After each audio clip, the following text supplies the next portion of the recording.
In this modern 21st century world, it is easy to forget how readily available photography has become, and that just 200 years ago, this was the best one could expect in terms of capturing someone as realistically as possible. The woman in this painting's name was Carolina Topo, and at the time this was painted, in 1829, she was only 25 years old. Not much is known of her life other than that she was from a wealthy family.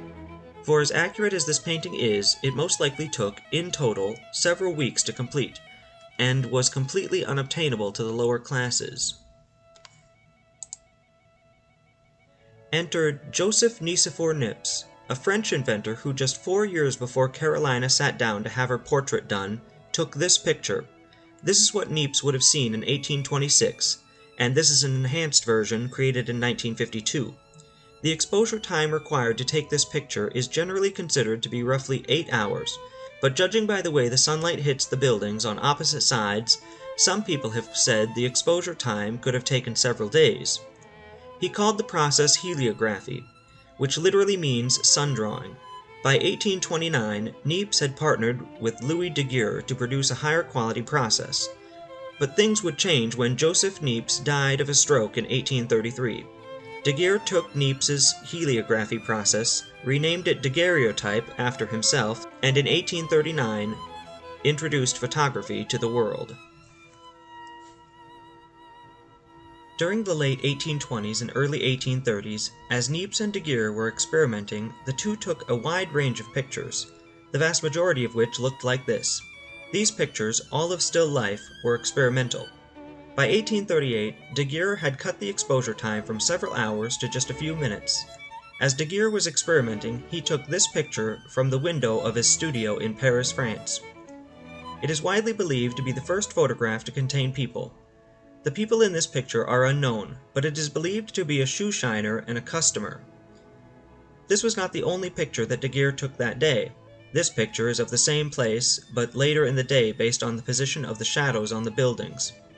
It wasn't long after this famous picture was taken that the first portraits were done, like when a man by the name of Robert Cornelius posed for the first portrait in late 1839, or when a woman named Dorothy Draper had her portrait done in 1840. As the 1840s began, the one thing limiting photography's success was the exposure time. While it was vastly shorter than the 8 hours required to create the first photograph, it still took several minutes to create one, which is why most of the pictures taken at this time were all of still life. But as the 1840s progressed, this would become less of an issue. There were many firsts at this time: the first photograph of the sun, the first smiling portrait, and the first documentation of a battle.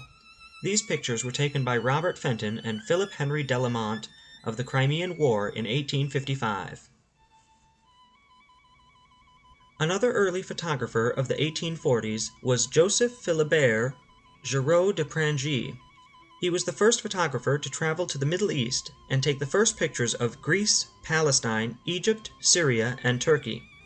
He is thought to be trained by Louis Daguerre himself, and between 1841 and 1844, traveled throughout Italy and the Eastern Mediterranean, creating more than 900 daguerreotypes of portraits, landscapes, and architectural views. As he made his way back to France, he got to work on creating a book of lithographs from the photographs that he took.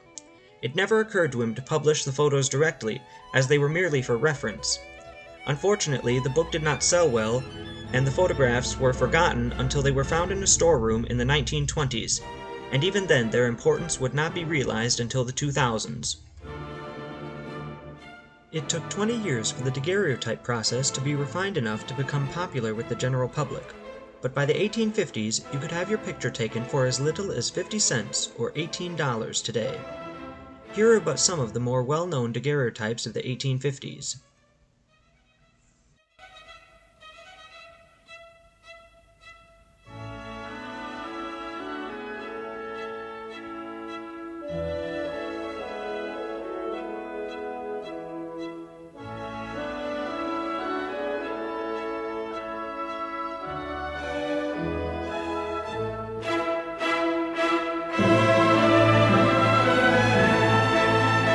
By 1860, the daguerreotype was being superseded by more refined processes, such as ambrotype and tintype.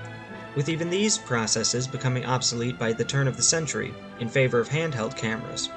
Although some photographers used the daguerreotype process until the 1880s, by that time it was exceedingly rare.